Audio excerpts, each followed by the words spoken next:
How to report a post on Quora. Hello guys, in today's video I'm gonna show you how to report any post on Quora easy and fast.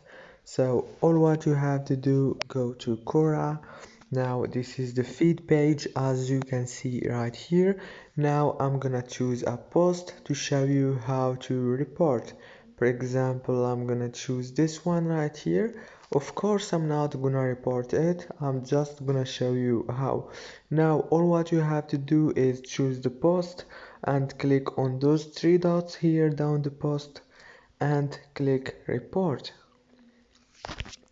Now, after you click report, it will take you to this page. Now, right here, choose the reason why you are reporting.